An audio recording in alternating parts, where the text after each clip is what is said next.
আমার ভাইয়ের রক্তে রাগানো 21শে ফেব্রুয়ারি আমরা কি ভুলতে পারি। বাংলা ভাষা অনেক লড়াইয়ের পর আজ বিশ্ব দরবারে সম্মান পেয়েছে। আজকের এই সম্মানের জন্য প্রচুর মানুষের রক্ত ঝরেছে। অনেক মায়েরা সন্তানহারা, বোনেরা ভাতৃহারা হয়েছে। তার সুফল হিসেবে বাংলা ভাষা বিশ্ব দরবারে কদর পেয়েছে। অমরে 21 ফেব্রুয়ারি মহান শহীদ দিবস এবং আন্তর্জাতিক মাতৃভাষা দিবস হিসেবে পালিত হয়। যদিও দিনটির সঙ্গে জড়িত ইতিহাস খুবই মর্মান্তিক। এদিন এপার ওপার দুই বাংলাতেই উদযাপন করা হয়। মাতৃভাষা আন্দোলন 70 বছর পূর্ণ হচ্ছে বুধবার। বাংলাদেশের রাষ্ট্রপতি মোহাম্মদ শাহাবুদ্দিন এবং প্রধানমন্ত্রী শেখ হাসিনা প্রথম প্রহরেই ঢাকায় কেন্দ্রীয় শহীদ মিনারে পুষ্পস্তবক অর্পণ করেন, শ্রদ্ধাঞ্জলি নিবেদন করেন।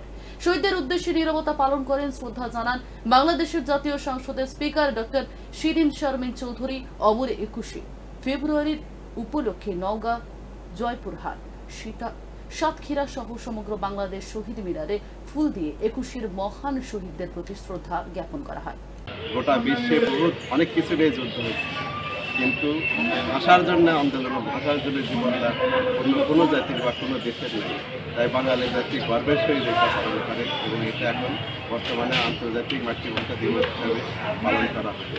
কারণ ভাষার জন্য বাংলাদেশ আগে, আমাদের এই দেশ আগে বাংলাদেশ ছিল না। বিজাতি তথ্যের ভিত্তিতে দেশ স্বাধীন হয়, ভারত এবং পাকিস্তান দুই দেশ প্রতিষ্ঠিত হয়। তারপর ভাষার উপর যখন পাকিস্তানিরা আক্রমণ শুরু করে, তখন বাঙালি জাতি গড়ে ওঠে এবং মাতৃভাষার জন্য বাঙালি জাতি আত্মদান করে। এই কারণে 1952 সালে 21শে ফেব্রুয়ারি জয়ী হয় বাঙালি। তারপর থেকে বাঙালি জাতি 21শে ফেব্রুয়ারি আন্তর্জাতিক মাতৃভাষা দিবস পালন করে। 21শে ফেব্রুয়ারি শহীদ দিবস, শোক দিবস আমাদের। আমরা আন্তর্জাতিক আজ আমরা আমাদের স্প্রিংটন থেকে শহীদদের স্মরণ, যারা এই আমাদের বাংলা ভাষার জন্য প্রাণ দিয়েছেন, সালাম জব্বার, ওনাদের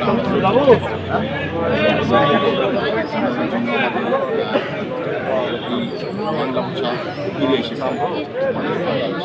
ওনারা যদি ত্যাগ স্বীকার না করতে, আজ আমরা পরাধীন ফিরে যেতাম, বাংলা ভাষায় কথা বলতে আজ 21শে ফেব্রুয়ারি বাংলা ভাষাভাষী মানুষের জন্য বিশেষ একটি দিন। আন্তর্জাতিক মাতৃভাষা দিবস হিসেবে এই দিনটি পালিত হয়। 1952 সালের এই দিনে মাতৃভাষার জন্য রফিক, সালাম, জব্বার, বরকত সহ নাম না জানা আরও অনেকে ঢেলে দিয়েছিল বুকের তাজা রক্ত। 21শে ফেব্রুয়ারির এই দিনের প্রথম প্রহরে ধর্ম, বর্ণ নির্বিশেষে সকল ধরনের শ্রেণী পেশার মানুষ শহীদ মিনারে সমবেত হয় শ্রদ্ধা জানাতে শহীদদের। 21 মানে চেতনা, 21 মানে প্রেরণা। Mohammad Sohel Rana, express news, Naogaon, Bangladesh.